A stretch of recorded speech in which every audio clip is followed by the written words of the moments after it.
Well, we have been in BSG wraps for the last 2 days doing some in-shop training, and I felt it was appropriate to do a podcast with Skip. And, it's really cool coming into a lot of different shops. It's really cool to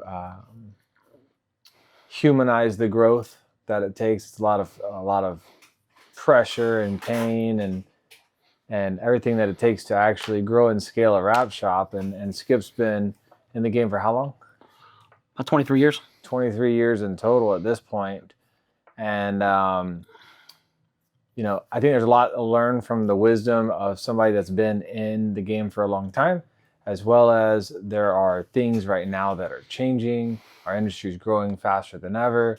And, the goal is to just share experiences and just as a group evolve and become better. But Skip, why don't you tell us how you got into the vehicle wrap industry, or like what was the come up 23 years ago?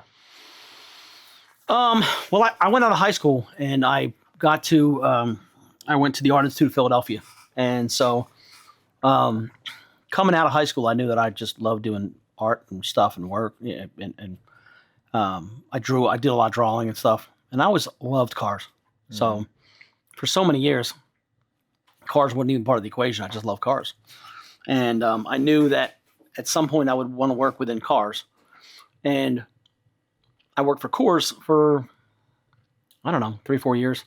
And I was kicking beer at the time. And as I went into the art department, the guy was having problems with the file, man. And I walked in there and he's cussing in Spanish.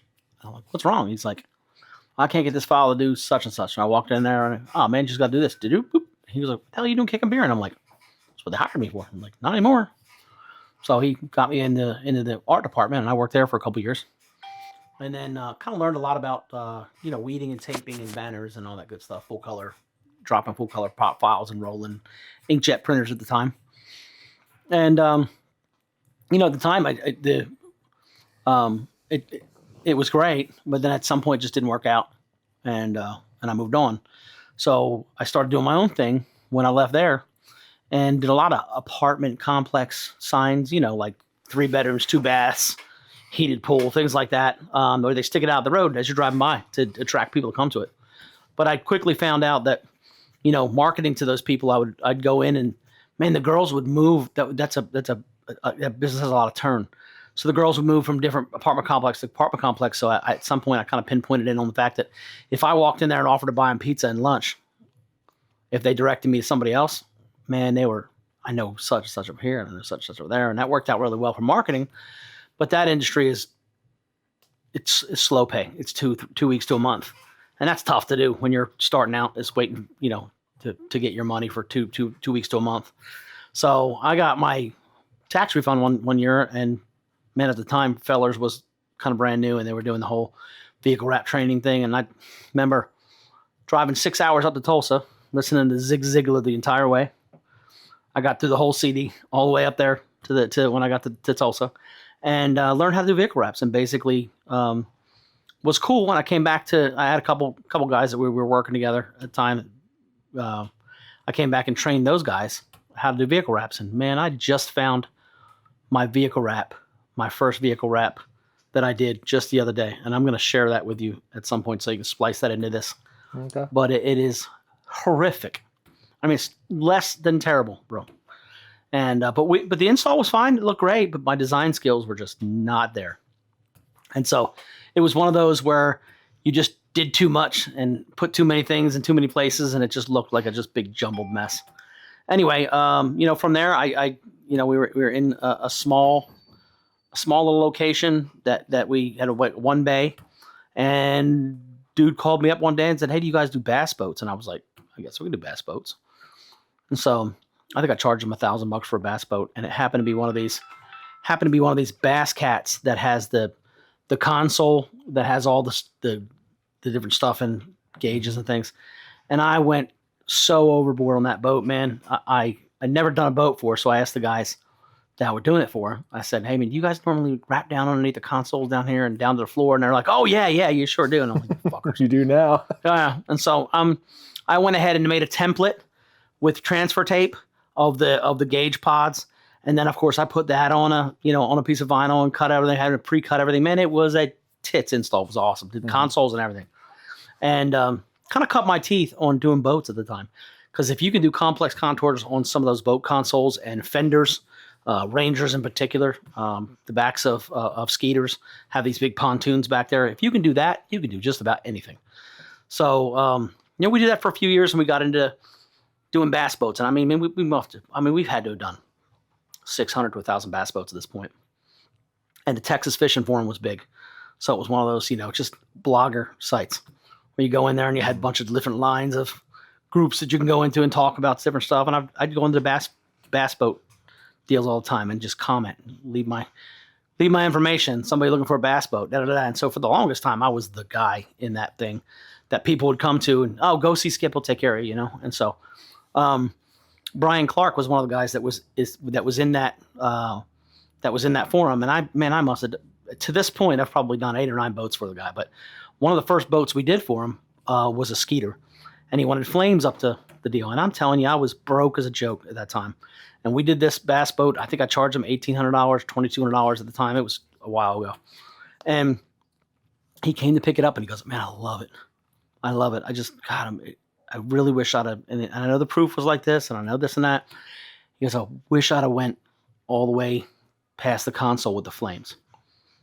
And me being the one that wants to make somebody happy all the time, I was like, you know what? And I'll redo the top caps. Don't worry about it. It'll be, it's 20 feet of material, cut it in half. You do the tops, no big deal.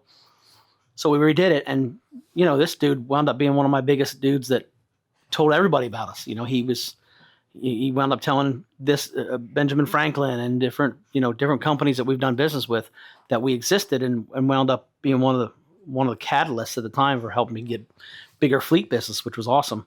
But then we started doing, more commercial stuff. And the more we learned, the more we did, the more we actually just developed our skills. Just you learn what people like, and then man, the catalog of graphics that you gain along the way. I don't know what your server looks like. We didn't have that conversation the last couple of days, but mine is server 3 and then A through Z. And you go, Apple Plumbing, B Benjamin Franklin, right? And then within those subcategories, there's all your B's and all your C's. And I'm up to 4 or 5 servers now. Mm-hmm.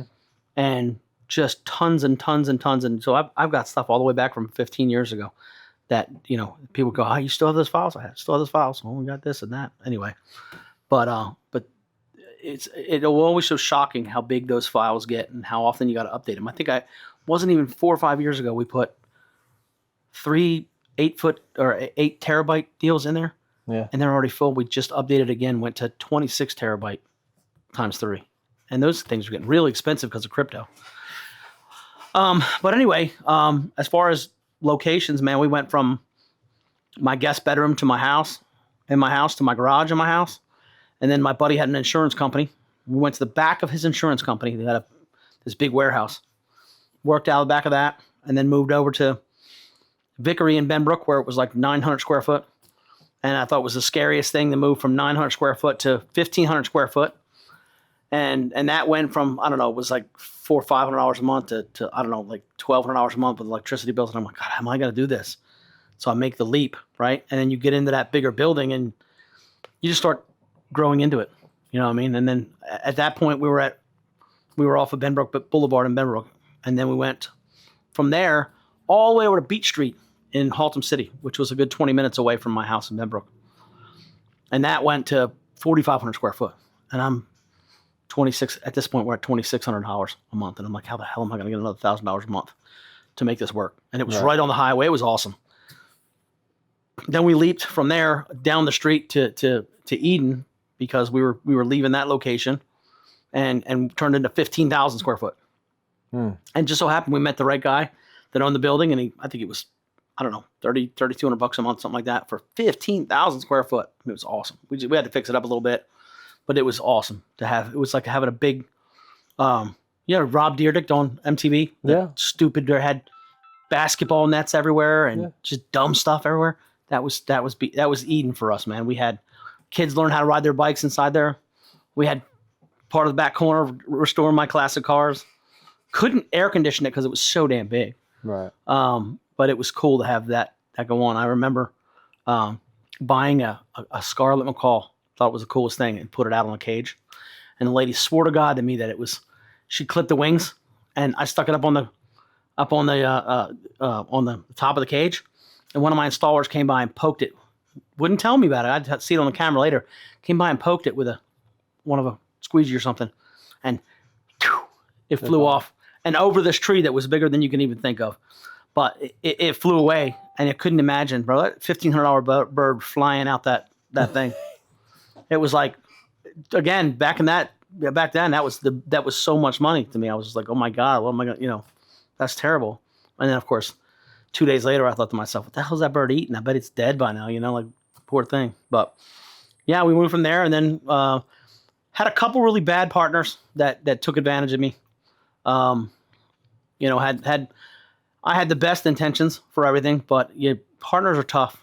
I mean, you really have to watch who you choose to be your partner, because at the end of the day, they can really play havoc. A lot of them, they don't want to be there. So I moved on from that person, and I went into Frank Kent Cadillac, which is a really big name in the area. And I had a partner there, Will Churchill, actually. Him and his sister owned the dealership, and boy, they're great. I mean, they're just great people. And at some point, I bought them out. Yeah. And then I had two other partners that were like I was trying to learn, right? And Corey and Will were just too busy to teach me, right? And so my only reason for wanting to partner was not that I couldn't get business. I wanted to learn how to be a better business person. Right. So I had these two customers that owned Texas Direct Roofing. And they're always so freaking smart about everything. A couple really good dudes. I mean, genuinely good dudes. They wanted to be my partners. And that lasted for another 2 or 3 years. And they were great guys, but they were never available enough to teach me what I wanted to learn. Right. And at some point, we just kind of friendly parted ways. And again, a couple of really great guys. We're still friends and talk to this day. Matter of fact, Matt called me today. But moved on from that. That didn't work out. Now I stand alone as having my business back being all mine. And it's been fun to actually build it and not have to factor anybody else's, decisions. Everything's mine to call it good or bad or otherwise. You don't have to worry about it. But the flip side of that is you got nobody to lean on. Nobody to lean on when you have problems or somebody to talk to. You go home and talk to your wife. That's about it. You can't really tell the employees that, God dang it, we were $1,000 from being in the negative this week to make payroll. You know what I mean? So there's been years it's been really tough. But it's finally getting to the point where it's very satisfying, good, blessed. We left Frank Kent Cadillac and we went over to their subsidiary, which is Custom Concepts, and we were over there for about 3.5 years, off of Cherry and 30. And that, again, really great relationship. Built a good relationship with the guys next door that did they did PPF, and they did tint, and they did upsells, and put shelves in the backs of vans, things like that. And at some point, they just needed the space, man, because they grew. When we moved out of it in October of this last year, scared me to death, dude. To move about 12 to 15 minutes west of where I was at there, and land in Aledo, which is pretty west of Fort Worth. And my customer base is, dude, I've got people from, all the way down to San Antonio, but most of my customer base is some are in Dallas, some are in Northern Hills. It's a pretty good haul for those guys to come over here. And I was a little afraid that coming here, I'd lose some of those guys. And that was a scary leap. And moving into this building, we had to do a lot of renovating and making it work for a wrap shop. You got the spray foam, you got the air conditioning units you got to put in, and all that stuff costs money. So putting out that kind of money, probably $50,000 or more in actual dollars spent to make this place right. And then through slow season, dead season. You and I talked about this, man.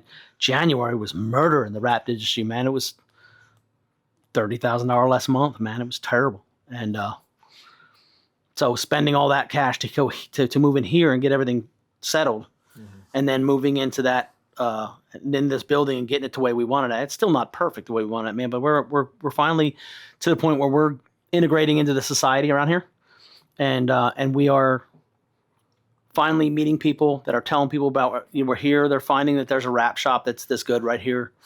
And then when people come in, man, the first thing that they say is, damn, this place is cool. I didn't even know this place was here. They come in and see the 8.5-foot Incredible Hulk, and they see, Turbo squealing down the wall, just things that make this place really interesting.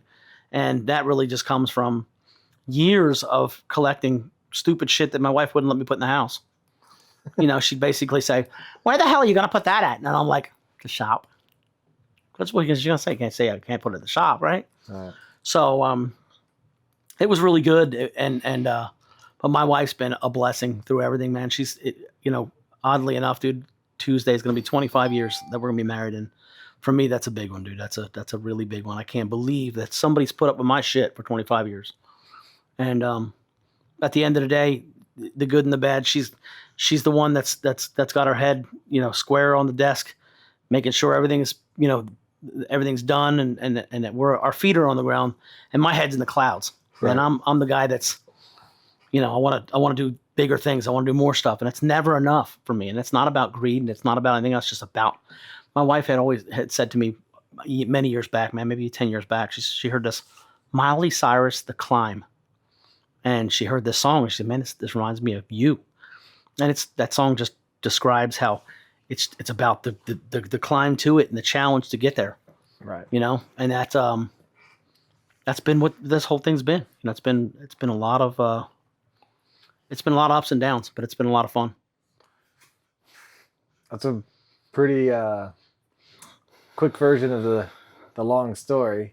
I'm trying. I mean, no. I'm saying that's a lot of years compacted into that. And, one of the things that I would like to probably go back to would be, and I hear this so often, is I need a partner. Like me, I had a great partner experience, right? That doesn't mean that they're not out there, but why do you think it is that so many of us in entrepreneurship are trying to seek out partners so early on? It goes back to the Steve Harvey speech. It's the jump. When somebody to jump with you and hold your hand. I think it's the biggest part of that is because you're afraid to do it on your own. And if you miss that, you let a lot of people down. Like we have eight people here, maybe 9. Right. I put my fingers on it, but if I fall at any point, it's their family, it's their livelihood, it's where they live at, it's how they pay for the gas to do what they got to do. You've got to stop yawning, bro. I know we had a good lunch, dude, but that shit's contagious. We sit here and go, oh, that's going to be terrible, bro. Then you're going to get sleepy skip, and I'm just going to stick my head back. So, anyway. But, at the end of the day, man, I just think that people really, they're afraid to do it by themselves. And it's, and anything's scary, especially when you do it to this level, this grand scale. I mean, my little rap shop, dude, is, nothing compared to some other rap shops that are doing 8 to 10, which I aspire to be someday. But then there's the rap shops that are doing $200,000-$300,000 when they're barely making it. So there's a scale for everything. But I mean, as far as I was working in IT for a lot of years, maybe 3 years at Wise Technology, and we did protocols for remote desktops, basically, and supported the West Wing of the White House, which was really wild, man. I was sitting there next to, I always gravitated to the smartest dude in the room, which is usually an older person. And Frank sat right next to me, and this dude called up, and he goes, hey, this is, Brian from the West Wing of the White House. And I said, yeah, what's up, man? I'm Mickey Mouse. How can I help you? Thought he was totally full of shit. I'm on a phone call. Man, I've always been a smartass, And he was like, okay. And I said, can you hold, please? Frank, do we support the West Wing of the White House? Yes, we do. Fuck. How can I help you, sir? But anyway, I went from doing that, and then all the IT went over to India at some point, man, 10 years ago, or it's way more than that. And then it came back because it wasn't so great, right? And so IT in that department, it shut that department down, laid off, 50, 60 people. And at that point, man, I was like, nobody's ever doing this to me again. I'm not doing it anymore. I'm going to I'm going to do my thing, and that's going to be that. And that was that was over. God, what's so funny, man, is when you live your life the way you live your life, you start putting timelines on people's ages. And Tyler was just born. Yeah. And my buddy who worked with me, Andrew, his kids were just born too, and both of our kids are now 21 years old. So that was 21 years old, or 21 years old years ago. I was still doing BSG before that, and I was doing it, but it was more part-time at the time. And as we left there, I swore nobody was firing me again, which is what kind of drove me to this. But man, so many weird things along the way, man. I always wanted to be. There was always the big boy on the block in Dallas, Tommy with 360 Wraps at the time back in the day, and they had his partner at the time had this gigantic racing car hauler. I thought it was the coolest thing ever. I'm like, God, man, I wish I could afford a car hauler, And so I went up getting a fire truck. And I drove my ass all the way to Baton Rouge, Louisiana to pick up a fire truck and drove that shit back here because it was $5,000. And I thought it'd be cool to wrap in BSG stuff.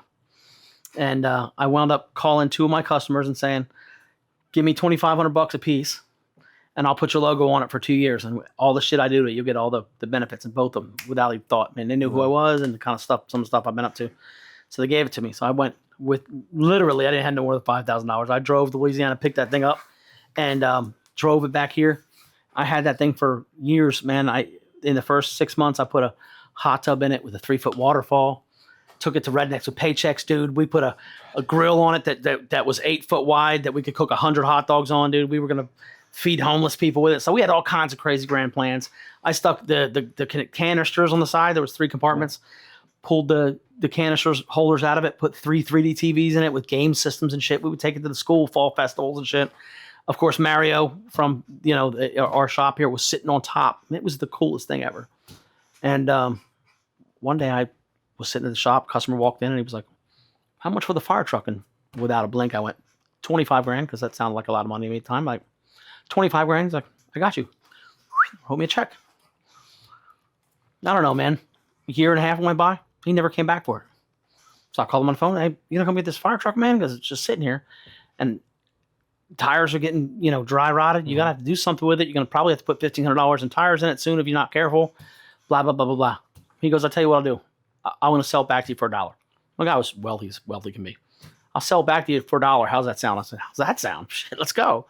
So I bought it back, did some more stuff with it, lights, and did some more, we went to radio station stuff, like KSCS and the Wolf in Dallas. We went to Kenny Chesney concerts, parked it up on the AT&T Stadium at the Cowboy Arena. And we had a lot of fun with that thing. But that was how I tried to promote my business, because I didn't have big money to buy race haulers and do racing and shit. Yeah. So I tried to promote myself doing things that were pretty cool, but I had to do it within my means. You know what I mean? That just something that made me stick out from everybody else. And that's kind of where all the stuff that you see comes from, is that, I thought, man, if I had an 8-foot Incredible Hulk, people would talk about it. People would come in and go, shit, they're at their local bar eating, drinking a beer. And I'm like, yesterday I was at this wrap shop, had a friggin' Hulk that was life size. Memorable. I think it was cool, Yeah. Well, that led into a Slimer from Ghostbusters and friggin' Mario Brothers. And dude, I've got all kinds of shit around here now that, at the time when I was at Eden, dude, I had a house full of shit. I had Mike and Sully from Monsters, Inc. They were all life size. I had a 12-foot Velociraptor, dude, that had the tail went all there. Dude, I still want to get that guy back. But anyway, those kind of things, I thought, man, people would just remember us, And then I did some business with the Mavericks marketing guy. His name was Steve, oddly enough. And he said, Jason Terry's having a birthday party in a couple weeks. What can you make him that's cool? So I thought, man, how cool would it be to do some skateboards and do something to give to Jason Terry? And so I started researching Jason Terry and figuring out what it is that he liked, and what was he up to, and what was his, what accolades did he win, things like that. And so I'm making a whole design for Jason Terry and putting it in a box. At the time, my buddy did trim carpentry, so he made me a frame and maybe the lid to this thing, and I put glass in it. It was just a big ass frame that held these skateboards. And I went to this party in Dallas and showed up with the skateboard thing. And I wound up in a room a little bigger than this one with a glass wall. And I was in there with Jason Terry's parents and family. And frankly, dude, I looked like Waldo. Like I was the white dude in the room. And it was hilarious because everybody was freaking out about these skateboards. And nobody in the room skateboarded, but they thought it was the coolest shit ever because it had lights in it and everything. Right.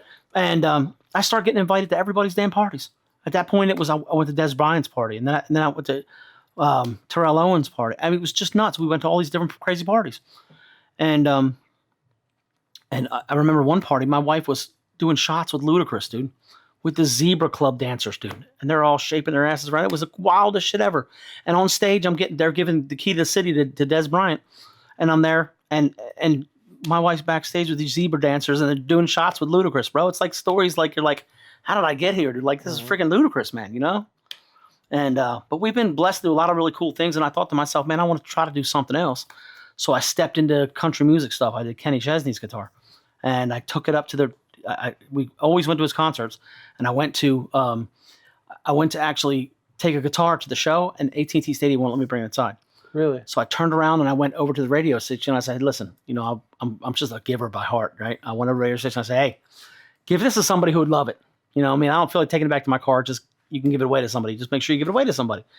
And girl Carrie at the time, who I still have a relationship with today, said, oh my God, this is amazing. I love this. She freaked out and got my information. I got her information. And then from there on out, it was a straight 10-year run of doing guitars for Jason Aldean and anybody you can think of, dude. I mean, Brooks and Dunn and Charlie Daniels, Dolly Parton. I mean, George Strait, everybody you can think of in the country music world, we were doing guitars for at the time. And we found ourselves standing side stage at some of the most crazy good concerts ever. And that went out really well until COVID. And then the plug was pulled on everything. Right. Nobody was getting near anybody at that point. Yeah. So for anybody that hasn't seen his shop yet, basically what Skip is referring to is his means of marketing and networking and building relationships has been probably one of the more creative ways that I've ever seen. And it was just through like charitable actions / like just doing things from the heart, like doing like he's got guitars right here on the wall in his office for Low Man Jam and all kinds of just stuff. And then basically like he's got them all signed by these individuals. But it's he did a gesture of kindness of basically for people, and that has awarded him a huge network of people to be able to pull from for all of the projects that he does. And more importantly, like it probably kept you a little bit sane too in the craziness of the business. Well, I did mention there were a lot of months that where I was just like, fuck, what am I doing here, right? And so we got to meet some really cool people in those time frames, and there were some employees of mine that literally right up there, and you can take some B-roll if you want to add this to the story. But up here there's pictures of me with Randy Travis when he before he had a stroke, and Tracy Lawrence. There's me with T.O. and Chip Foose, and I mean everybody you can think of, man. The guys from Pawn Stars. I mean, one of my employees put that up on my wall in my office because some of those days where you get like this is such a tough thing to do is keep going. I don't know about anybody else, but at least 3 times a year I'm thinking about what am I doing? I'm just gonna go flip burgers. This is bullshit. I don't want to do this no more. I'm tired of struggling. And they put that up to remember, man, this is why you're doing this. And behind your head, and it's probably in the camera if I had to guess, but it's my kids. That's a baseball for every one of my kids' games, accolade, thing that they did. And both of my boys played baseball, man, and I didn't miss a single thing. I mean, my dad worked 3 jobs, and my mom worked 3 jobs, and hardly were able to come to any of my events. And I swore when I had kids, I wasn't going to do that. I was going to be there for every single one of them. And that's why, man, some months I made $500 for the whole month. My guys were taken care of. We moved the ball forward. We made it through another month. Right. And I got to go to every single one of those. And one right above your head right there just happened this past week. My son hit a home run, a triple, and struck out 14 people in one game, dude. And I got the ball, and I got it signed, and I put it with my stuff. And people come in here all the time, and I can't tell you, it's probably the biggest question I get asked. What's the most valuable thing in here? It's right there. Yeah. It's right there. And then right there is, I got to go to Italy for 2 weeks because he played in Italy for USA Baseball. And then I had his jersey framed in the hat that he went through the the opening ceremonies. Right. And then right before the game was over, I told him, I said, T, man, I'll give you $100. You get the hat autographed, and I'll buy it from you. And he went to all the Argentina, all these different places and kids that he met from all around the world, and had him sign it. And I gave him $100 for that hat, and you couldn't give me $1,000 for it right now. I wouldn't give it away. Of course. I mean, it's why you do. And then, coming in here, people can say, man, this place is like a museum. There's so many really cool things. I mean, there's a guitar right there from Nolan Ryan that we did for his foundation. We donated that. But for me, it was so exciting to do something for Nolan Ryan. Yeah. And so he signed a ball and he signed the guitar for me, and we put it inside the guitar, and it's so super cool and sentimental to me. But these things that are around me and the things that surround my office, and people go like, this is really a cool office. It's the catalyst that kept you going. Yeah. The days that really suck, you come in and go, man, that was fucking cool. I remember that. That was a lot of fun. Or that was cool. Neil McCoy is still our customer today. He does a Pledge of Allegiance every damn day, and just got nominated into the Texas Hall of Fame for it. And I was there that night for it. We made him a special guitar for that night. And that's just another example of some of the things that we did for him or do for people that just, they make you, they network you to other things. They plug you into other situations. You walk in there and you're getting backstage, and then all of a sudden you're meeting, the owner of Buzzball or something, or you're meeting somebody who owns a guitar company, or you're meeting another guy's artist who's really crazy story. We were I can't remember what show we were at, but Tracy Lawrence's guy, his name was Darren Favorite, was his guitar guy, came up to us and goes, how do I get one of these with Tracy? I'm like, shit, just ask. Let's go. So it was the next weekend we met him up in Choctaw, Oklahoma. And he was at an event. Wound up meeting him on the bus, and he's sitting there watching TV on his bus, dude, and he has a baseball cap on, and I get up on the bus, and he takes the baseball cap off, puts his daggum cowboy hat on, and takes some pictures with us. And matter of fact, there it is right there, that picture with my red shirt. That's me and Tracy on his bus in Oklahoma. It's one of the first guitars we did. And it just, you plug in by doing those things and doing the charity things, man, doing the stuff that's hard. Every year we go to Cook's Children's and we donate either guitars or these little mini fiddles that all the artists that are there that sing for all the kids at Christmas time, and that patch it through the entire hospital. Dude, you're there, and I'm standing next to former mayor of Fort Worth. You're standing next to, Neil McCoy was there this past year. Jolie and Sonny Burgess, who are some of the best people in the area for giving and doing good for the area. I mean, they're most amazing people. They're there with them, and then all these different people that you stand next to. Charlie Pride's son was at one of these events, dude. And where would I ever got the opportunity to stand next to these guys? Mm-hmm. You wouldn't. Right. But when you got somebody that introduces you, hey man, this guy's really cool, and then you go, hey, so you could do guitars, and can you make me a guitar? Oh, yeah, sure. And some of them will say, hey, can you make us some for our tours? And what do you charge for that? And you start telling them what you charge for it. And Neil, every other month, calls me up and tells me, I need 20 more guitars, two dozen guitars. Can you bring them to my place out in East Texas? No problem. Or we'll ship it somewhere, Right. But these contacts bleed you right into other contacts. I mean, we've done Neil McCoy's bus several times. We've done, now he's on another design. He wants another design since we saw him a couple weeks ago. But, another thing we're getting ready to do, Chris Kyle Foundation in a couple weeks. Yeah. It's not this weekend, next weekend, man. I got to get on my horse with that. But we're donating a guitar. I called up Neil and I said, hey, Neil, will you sign a guitar for the Chris Kyle Foundation? And he was like, absolutely. And so we'll go there, and it's a casino night, and I'm sure we'll meet 10 people. We got to meet Chris Kyle's parents and his brother, and some of his SEAL teammates were there. And we just did an event down in Waco the same way. But I mean, you get to meet these people that are like the most incredible people that are, you're like, why would I ever bump into Chris Kyle's family? But because of the generosity and donating, and you don't do it for that reason, but because you get involved, because you put one foot in front of the other and keep going. Yeah.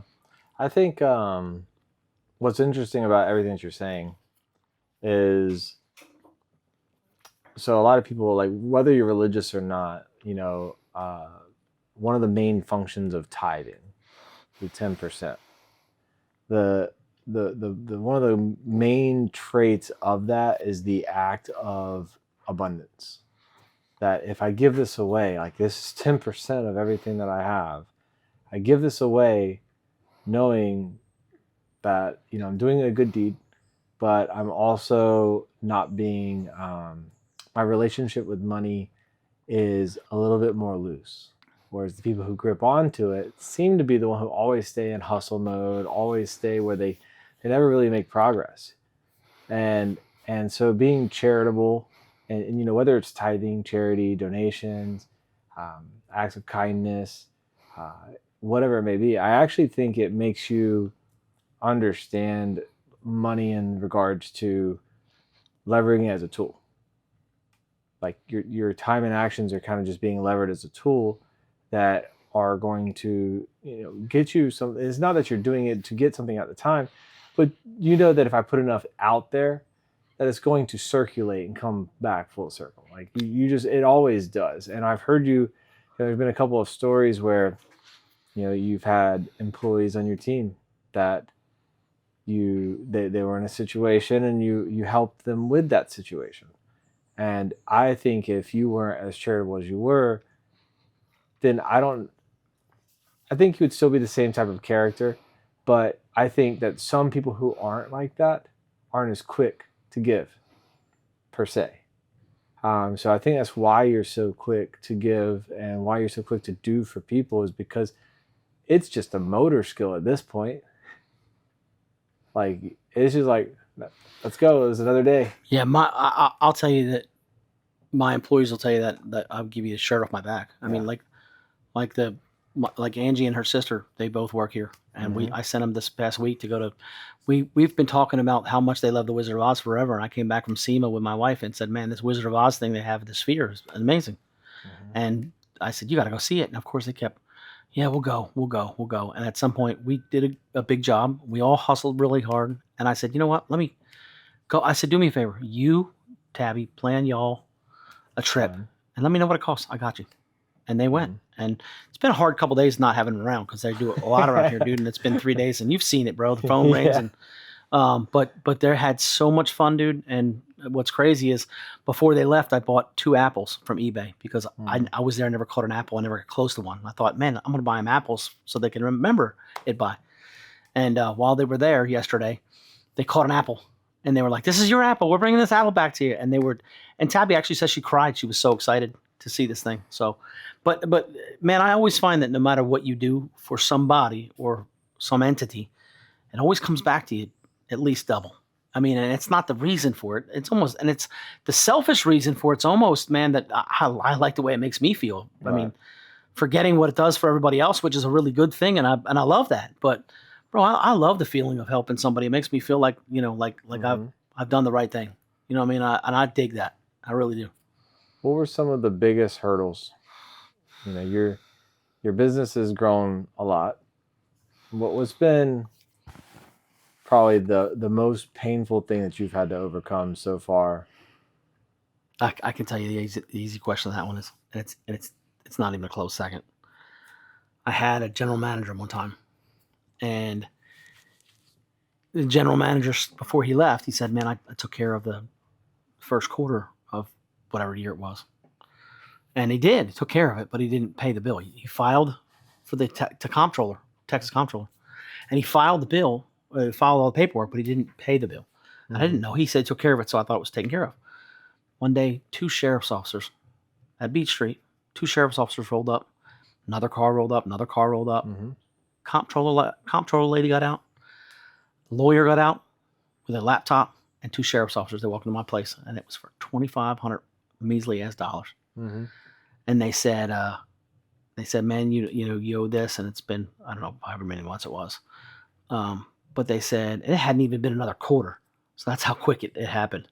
And it was payday, and I had just gotten enough to get through that week for my employees.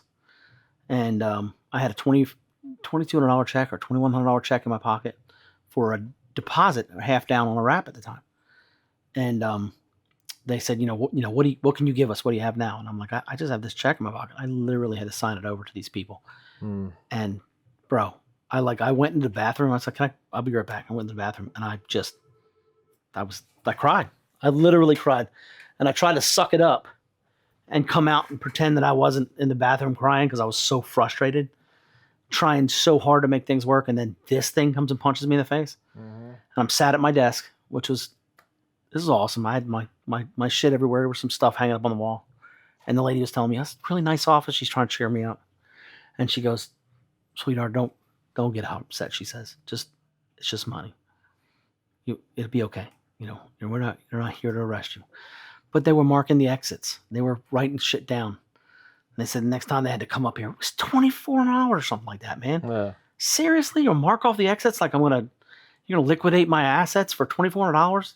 Assholes. I was so mad. But what's funny was the following times that I would go into the office, because he didn't do a whole lot of shit online at the time. I'd go in to pay, and she would go, oh, it's the guy with the autograph stuff everywhere and stuff. And so they all kind of knew me by all the stuff that was on the wall in my office at the time. So it's always kind of been a thing to have all that stuff. But yeah, that was really difficult. And a close second would be like navigating through bad partners. Yeah. The last couple partners I've had that were good, but I had 2 before that were just an absolute horror story nightmare. Do you think the business or the industry is starting to get a little better with, you don't necessarily need partners, you just need better networks? Like, because I do think that there's the business, the industry, from my perspective, for the longest time has been like a cool kids club. Oh yeah, okay. And it's like, this eclectic set of people that are self-deemed are the top of the industry, and there's these quote unquote secrets.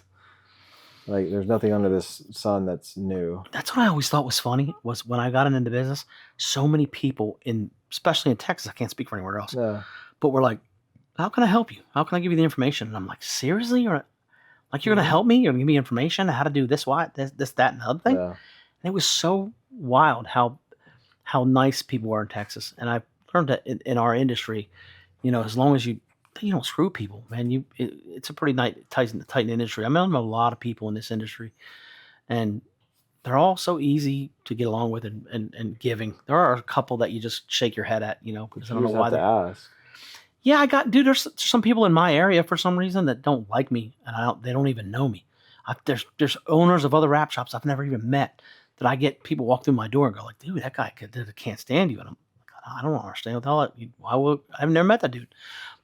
But largely, man, the people in this industry are so cool, and willing to help. Like I had for instance, man, I had a big interstates battery job that we did 10 years ago, and we had 66 cars to get done in 2 weeks, and the company that was helping them with the prototype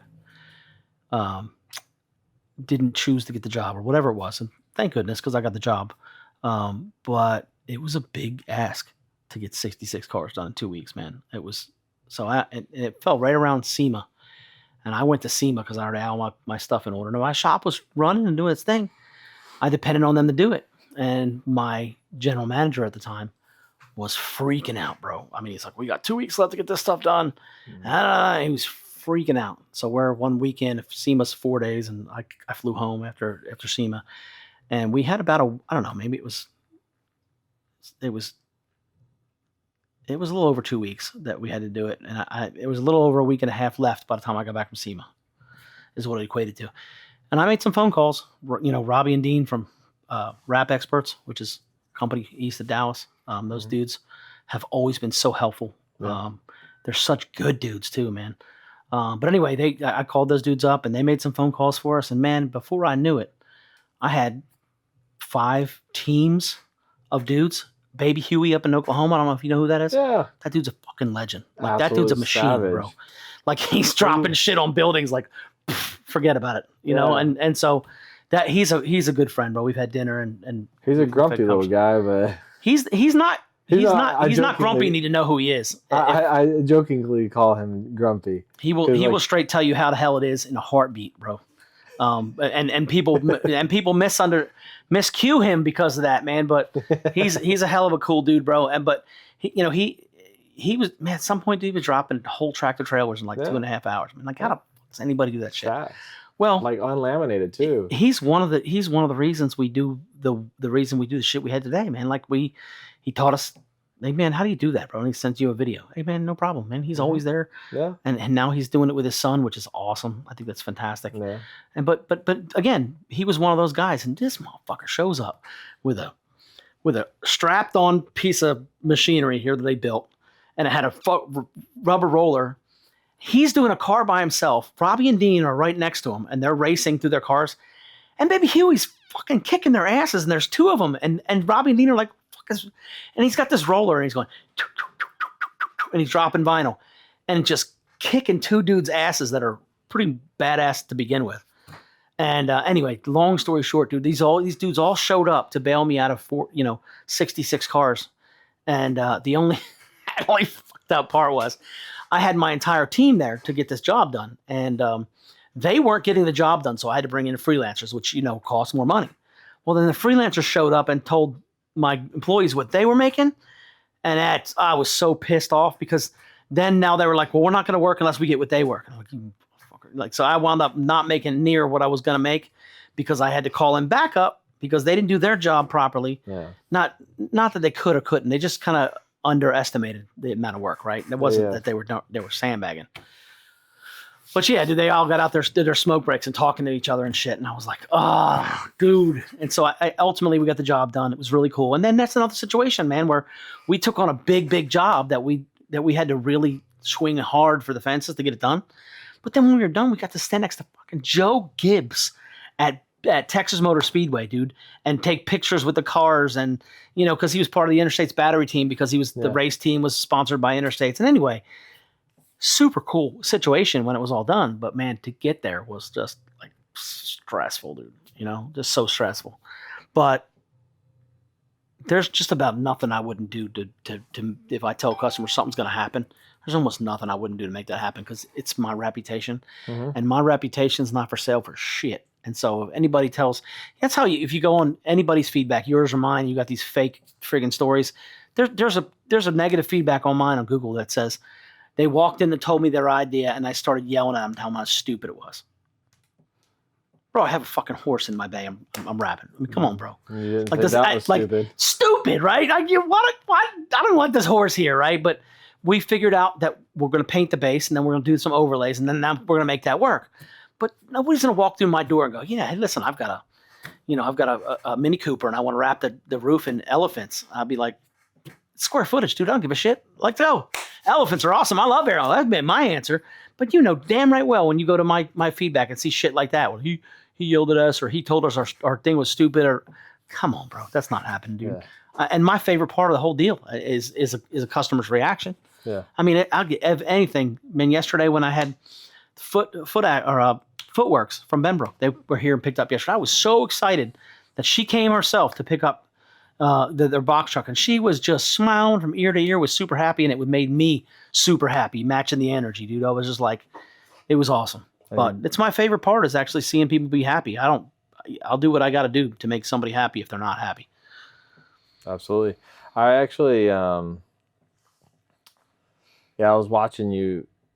You truly do enjoy the customer's end result.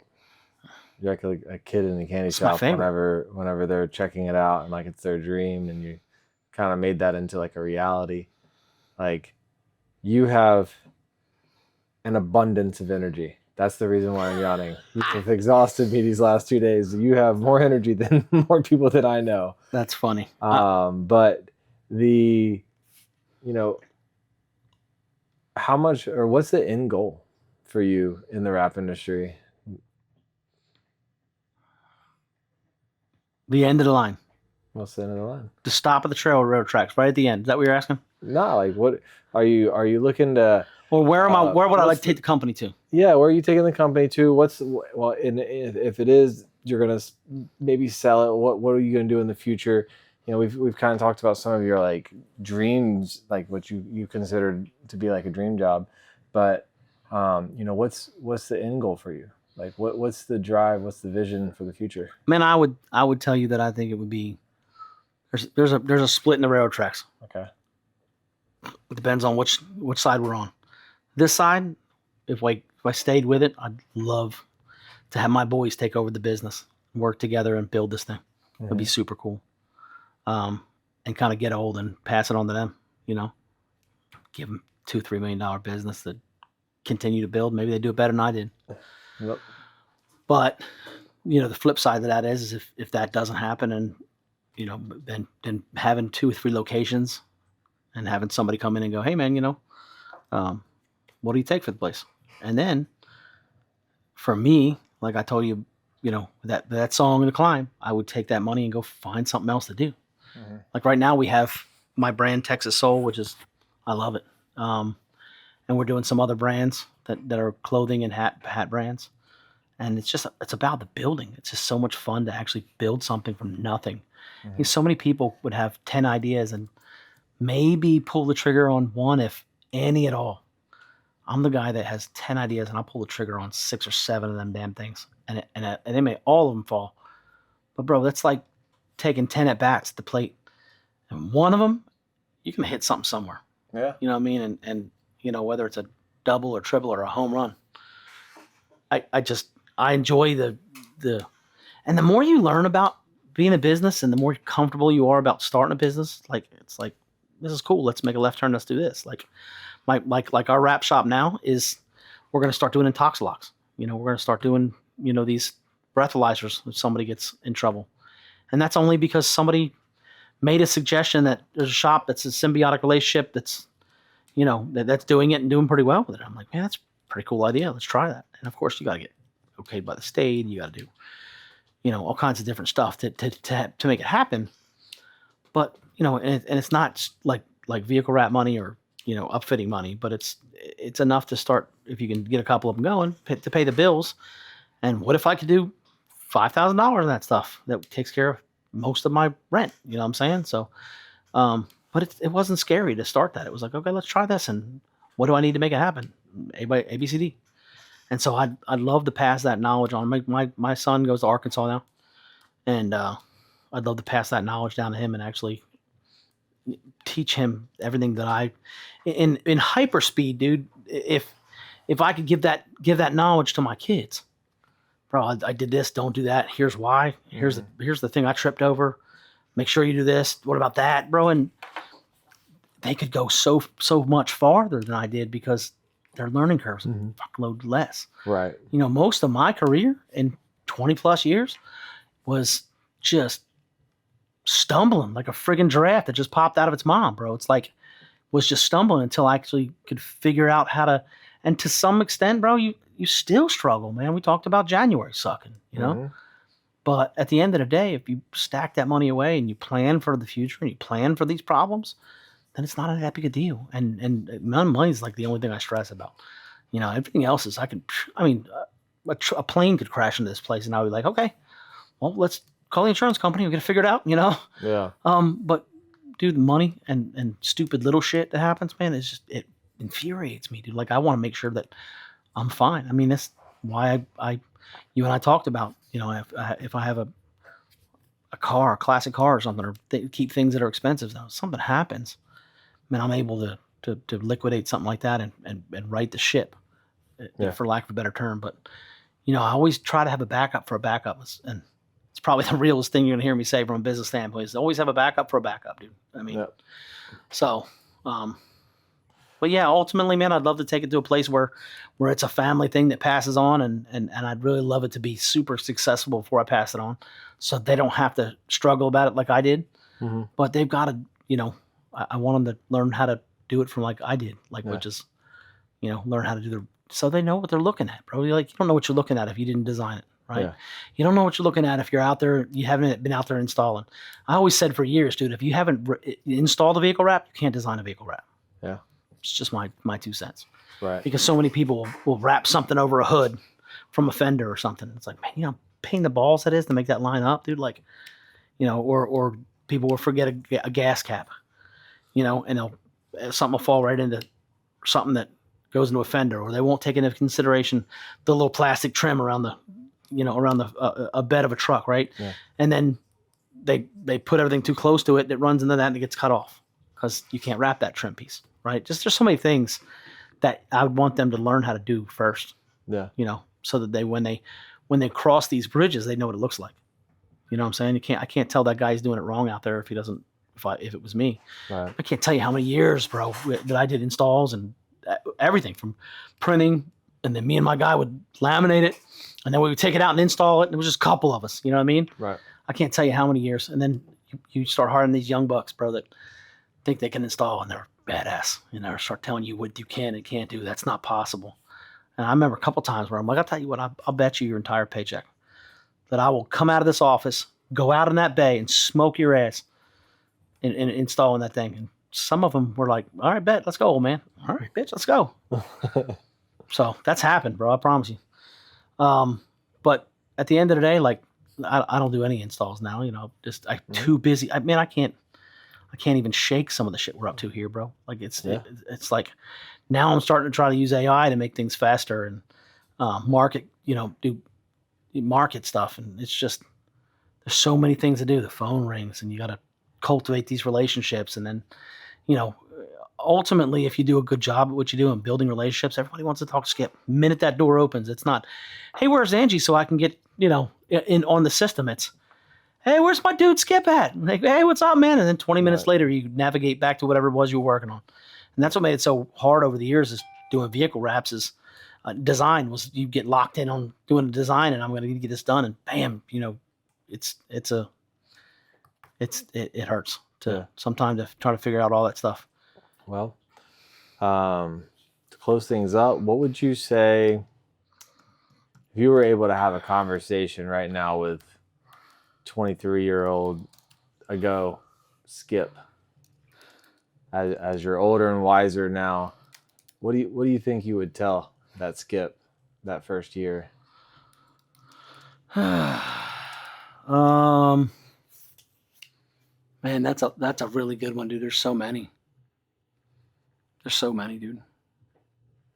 I think the only thing that's not the only thing, but don't get a partner, dude. Have the balls to do it yourself. Just go from 0 to 1 alone. You know, mentors are 10 times as good as partners, dude. Like, you know, you learn something. Like last 2 days, last 2 days has been fantastic. You're not my partner, but look at all the shit I've learned from you, you know, and that's what I've craved from having any partner was just the learning aspect of it, dude. How did you do it? How did you get there? Right. I mean, all through my 20s, I can remember asking people that looked like they had money. They're like, when did you figure it out? Like, what age did you figure it out? And they were like, shit, I didn't do nothing until I was 35 or 40 or whatever it was. You know what I'm saying? And I remember Roy Cantrell was his name. Guy lived around the corner of my current house right now. This dude had shit everywhere, dude. He had Bonnie and Clyde's fucking gun and holster, had all kinds of shit up on his walls. It was a super cool place he had, man, and had a big barn with old gas pumps and stuff. And I said, man, Roy, he was an older guy. And again, man, I love having conversations with people that've been there, done that. I'm like, Roy, at what point did you have this? And like, when did it click? When did you start having this? And he was like, man, don't go so fast. Just enjoy the ride, dude. Enjoy the journey of it, and you'll get there. He's like, and at the time, it was like, I didn't understand it. It was like, yeah, okay. Because you know, always want to get there. We want to arrive. Yeah. And like my uncle had told me a long time ago, man. It was my Uncle Jimmy actually, and he said, man, when you have a child, you're gonna feel a new emotion you've never felt before: mad, happy, sad, glad. As an adult, if you can imagine having that brand new emotion, that feeling, right? And at the time, dude, I was 30 with Tyler, man. And I was like, okay, that's not going to happen, right? And then the minute Tyler was born, man, I could barely breathe, bro.